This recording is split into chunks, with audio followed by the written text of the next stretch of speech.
Recently, I played a game called Broken Reality 2000, a colorful, campy walking sim game where you traverse a virtual world based on online spaces from a mix of both recent and older eras. Those of you with some elite ball knowledge know that this is actually a direct sequel to the game Broken Reality from 2018, a similar puzzle walking sim released around the height of the nostalgia aesthetic craze.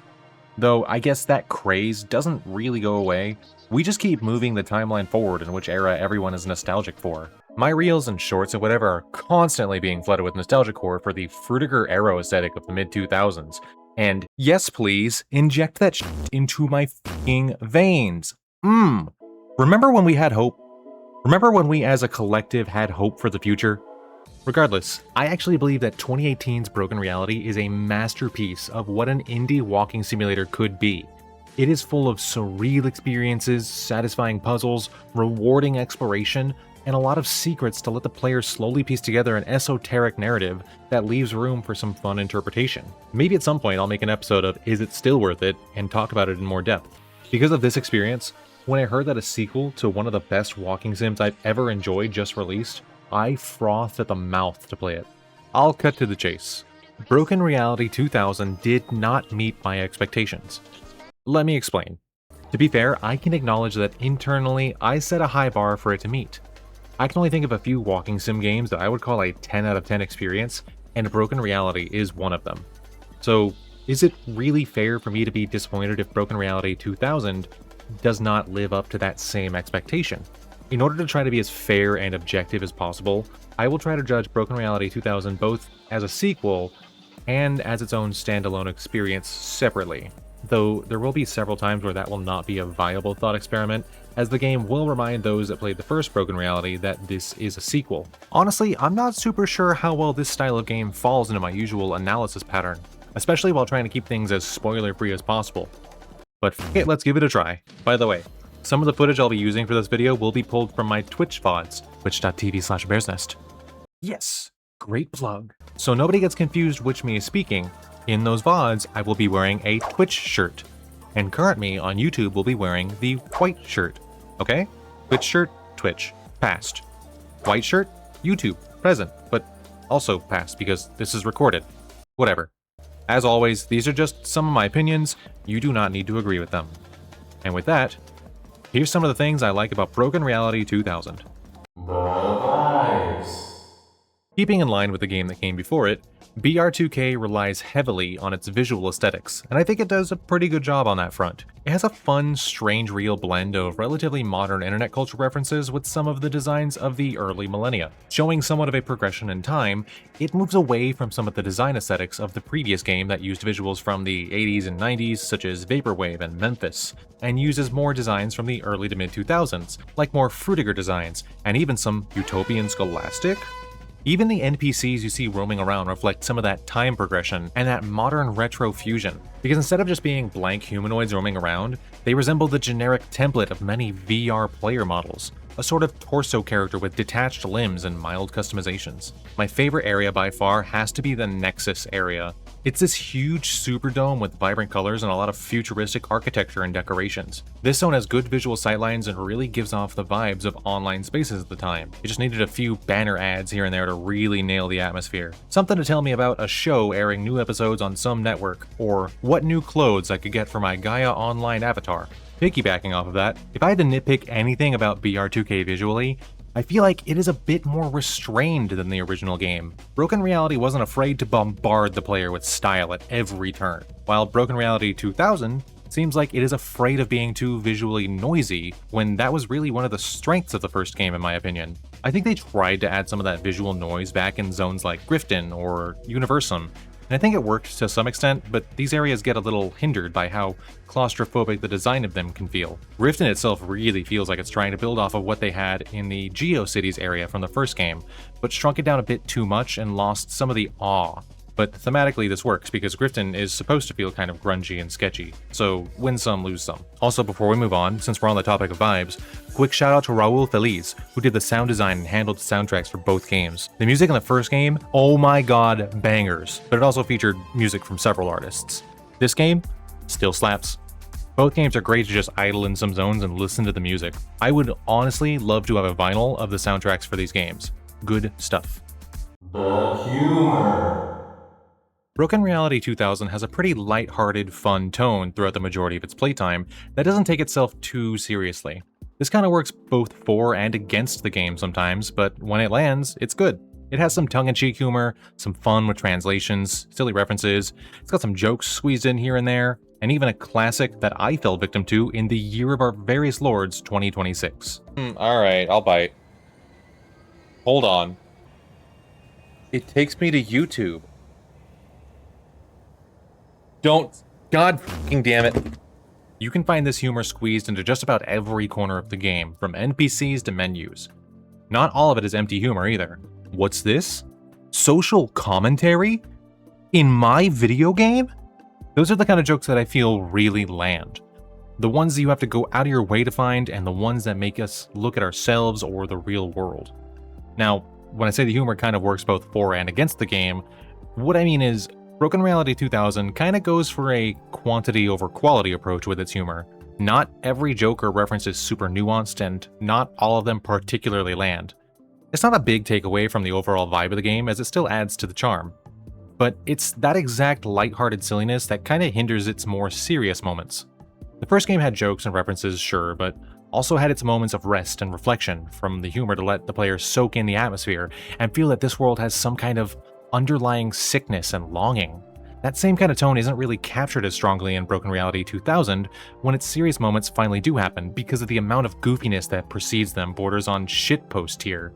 Though, having said that, it is still very fun to open the menu and see a QR that just tells me to get good.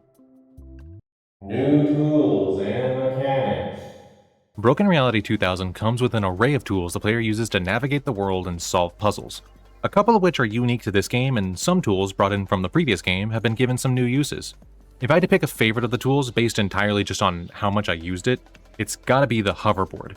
Its primary use is just to let the player traverse water surfaces, but actively using it increases the player's speed greatly, and lets you zip zoom around all zones. This is nice when you're trying to pass through a zone to move to a different one. The amount of speed you get while using it is super fun, especially if you've set your FOV slider all the way up to fucking Quake Pro. My only complaint with it is I wish there was a zone where you could really race around to enjoy the speed you get with it. Like an area with timed puzzles that require you to move fast without using the bookmarker tool. Or just somewhere big enough for you to have an enjoyable surf. Having this level of speed feels kinda strange in a game with mostly cramped level design, and without getting into any spoilers, in areas that are large enough for the hoverboard to feel useful, you don't get to use it. Another thing I really enjoy that is new to Broken Reality 2000 is what is essentially combat. This is one of those things that as a standalone experience seems kinda weak, but as a sequel feels like they are building off of the previous game. In a bubble, the combat is very minimal. Occasionally, some face-shaped entities will fly up to you and you have to whack them to make them fuck off. But as a sequel, I'm glad to be able to do this, because it gives the katana a new purpose other than just slashing pop-ups. You can also use the new bow tool to pick off distant enemies sometimes, or to solve certain puzzles, or just harass the digital civilians if that's what you wanted to do. Both the katana and the bow can also be used to go bug hunting, which can sometimes be useful for unlocking new places to explore. I like the introduction of bug hunting a lot, because it really gives a collect-a-thon feel to some of the zones. It feels satisfying to hunt them down with your bookmarker tool turned dragon radar and fully clear out an area. If I had one complaint about bug hunting, it would be that I see the potential in it for unlocking secrets, but I don't feel like that potential was fully utilized. Part of me was really hoping to find some nice vista and see one bug in the distance and snipe it with my bow to be rewarded with a secret door opening for a shard or a skin or something. I think if given more time, the combination of katana, bow, bookmarker to hunt bugs and slap Spirit Halloween Squid Game masks could have turned into a fun Zelda dungeon-style experience. The bones of something are there, but it's bone in the sense of like, the soft part of a baby's head. Speaking of bugs, segue into criticisms. You guessed it, it's bugs. Broken Reality 2000 is not without its share of quirks. There are definitely some things you'll encounter during a normal playthrough that will make you think, was that supposed to happen? Thankfully, none of the bugs I encountered seem to be too game-breaking. Just some lack of polish things here and there. Some of them, however, are very annoying and actually do affect the quality of the gameplay. One thing I encountered pretty frequently was that after tabbing out of the game and tabbing back in, my cursor would no longer be locked into the game. Thankfully, this was easily fixed by doing an action that would cause the cursor to pop back in normally, like opening the menu. It was a minor thing, but was very annoying and happened far too frequently. In fact, the game seems to really not like it when you tab out. It says, "You pay attention to me and only me." One of the worst things that would happen after tabbing out and back in is sometimes your reticle will just get sent to the fucking back rooms. It'll just be gone forever, and the only way to get it back is to use the log out option in the menu or just relaunch the game. Other than the occasional bug, like I said, there are just some things that really show a lack of polish. Like sometimes you'll be doing something that either unlocks a door or adds a grappling point somewhere, and instead of doing a short animation showing you where the door opened or the thing popped in, sometimes it'll just hard cut to an open door or a random hyperlink, and you're just left there going, okay, where the f is that at? Now you're forced to play a spot the difference game with the room to figure out just what happened in order to progress. Oh, another thing is, for some reason, applying a skin to your camera also fucks with the vision when looking through the hacked lens. You'll see the effects of the skin in some of the negative spaces of the environment. The impact this has varies depending on which skin you use and ranges from mild inconvenience to borderline unusable with certain skins. One last thing. You might sometimes accidentally get soft locked. There's some parts of the environment you can just get stuck on and you can't get out of. Thankfully, they quickly patched in an unstuck button to combat this, but there are some spots you can get yourself into where the unstuck is not going to save you. Now, this only really happened to me once, but it left that fear in me that it'll happen again because it felt like I was being trolled. There was a spot where you had to drop down in order to collect a skin, but once you drop in, unless you used the bookmarker tool before doing it, you can't get out. Welcome to your new home, hope you saved recently. This left me so paranoid for the rest of the game that I just assumed any drop I do might be the last, and started using the bookmarker before all of them. And I think to some of those I might have been right. Update. In the process of making this video, the developers have released a few patches to address bugs and add some quality of life changes. So there's a possibility that by the time you watch this, some of the issues may be fixed. They released like a patch a day for almost a week straight, so hopefully they've mostly been taken care of. The f***ing shopping minigame. In reality, this section is actually about repetitive gameplay elements, but I wanted to particularly drag the goddamn shopping minigame for a second, because oh my god do I not enjoy the shopping minigame. It was funny and ironic in the first game because you're racking up massive credit card debt in exchange for likes and internet clout. In this game, it's not the same at all. The symbolism and irony is completely lost because instead of using imaginary money like credit, you're using the actual money you've gotten as quest rewards and need to progress. This doesn't really affect your ability to progress almost at all, but it does mean the metaphor no longer works as well. The minigame just becomes a very repetitive mechanic to get a couple likes. And when I say repetitive, oh boy, you will be doing a lot of shopping. This horse gets beaten to death and just keeps getting hit. Other than overstaying its welcome far after the novelty is worn off, sometimes the minigame itself is just a pain to try to do. It works for small items like boxed or canned products because you can mostly see the whole item in the little preview window. But sometimes you gotta buy things like t-shirts that are not centered in the preview window. You can't even see the design on the shirt you're supposed to be finding and are forced to try to color match them based on the bottom, which as a colorblind person does not go super well most times. Or CD cases that, due to the preview window slowly rotating the item, you will only really be shown the back of the product, even though in-game, you have no way of seeing the back of the product. Why am I taking the time to memorize this cover art to play this time-based minigame if I'm finding items based on the fucking back of the case that I can't see? Spin that shit faster. Anyway, I don't like the shopping minigame. It's not the only repetitive gameplay element though. Some of the tasks needed to progress start off as neat, but quickly become a real slog. We need to clear this rubble. Go find 3 dynamite. Okay, the rubble is clear. Oh no, more rubble. Go find 4 dynamite. Okay, the rubble is clear. Oh no, more rubble. Go find 5 dynamite. Hope you enjoyed doing that, because now it's time to go shoot down some drones with your bow. Go find 6 of them, please. Now 9 of them, please. Don't get me wrong, I still enjoy the game, but these kinds of tasks do not add to the experience in any meaningful way. They're just tedious video game chores. Lack of self-identity. Broken Reality 2000 by no means is a bad game. But trying to judge it as its own standalone title is difficult when the majority of its narrative heavily relies on the player already having some knowledge from the previous title. You know, like a sequel.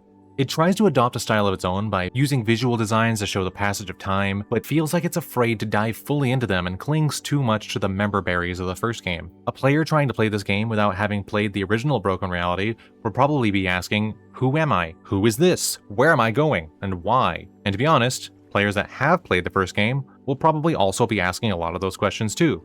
Having 100%ed the game, I'm still not completely sure what this journey was for, regardless of what ending I went for. Again, avoiding any spoilers, the game drops you off in the server of Nottam on the eve of a big server update that is going to change a lot of things presumably. This means that the world could have felt as though it was in a state of transition, or dare I say, liminality. This plot thread gets brought up again a few times, but I really wish it played a bigger role narratively. It could have felt like our journey and characters could have had something at stake, something Dawn of the Final Day style, where you feel something big is imminent. Maybe some things are going to be patched in, or patched out. Maybe some things don't want to be patched out. I think it really also could have leaned more into the idea of deprecation. But I don't know. Putting narratives aside, there isn't a whole lot that Broken Reality 2000 achieves that I feel wasn't already achieved in the previous game. In a lot of ways, it kind of feels like a watered-down version of the first Broken Reality. It's like drinking a Pepsi, or Coke, or whatever your favorite soda may be, and then swapping to a Diet Pepsi for the first time. It looks like the soda you know, and it has most of the flavor you recognize, but something is just sort of off about it. It's just not all there. The elements that are unique to BR2K I think are pretty cool, but just aren't fleshed out enough in a meaningful enough way to set it apart from its predecessor. We got Diet Broken Reality. That's fine. I'm just still left craving that full, fat Broken Reality. I want that sick, twisted, dirty, shattered reality.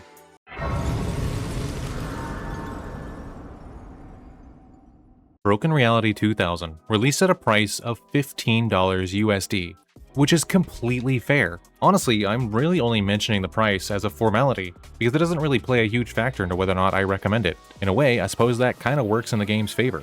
I have ripped into games in the past because of what they charge versus the product or experience I received. Looking at you, Bamco. Broken Reality 2000 doesn't really fall into that category. It's not something that I'm going to get 300 hours out of, but it's also an experience that I do not regret having paid for. Actually, at the time of making this video, it is priced the exact same as the first Broken Reality, and you can even get both of them in a bundle and save a little. Honestly, both of these experiences for under $30 is pretty good. In summary, Broken Reality 2000 is okay, and okay is okay. I feel like some of my thoughts on the game may come off as overly critical, but it comes entirely from a place of love and respect. I loved Broken Reality, and sometimes you can get a little overly critical of the things you enjoy. It happens to everyone. I definitely don't want to discourage the developers in any way. If anything, what I'm trying to convey is that while I don't think Broken Reality 2000 has a ton of meat on its bones, the bones of something are still there. They've proven that they have the framework of something. They can build something with the structure they've established. The world of Broken Reality still has more to explore, and I plan to be there day one when news of Broken Reality 3D drops. But until then, let's answer the question. Broken Reality 2000. Is it worth it? Yeah, kinda. Honestly, if you've already played the first Broken Reality and you want a little something extra, a little continuation to its story, sure. If you haven't played Broken Reality, go do that. My recommendation for Broken Reality 2000 is to go play Broken Reality. You wouldn't be the first person either. Apparently, some Steam users are only just now discovering the first game because of the release of this one and are enjoying the experience, and I think that's awesome. Honestly, I might just do another playthrough of it myself just for fun. In the meantime, I will be looking for a VR world based on BR2K's Nexus, because that area kicks ass. But hey, those are just some of my thoughts. What do you think? Let me know below. Do you agree with my rambling, or do you think I was way off? Oh, and of course, if you have any recommendations for what I should look into next and try to do an analysis on, I would love to hear it. Oh, and thanks for watching.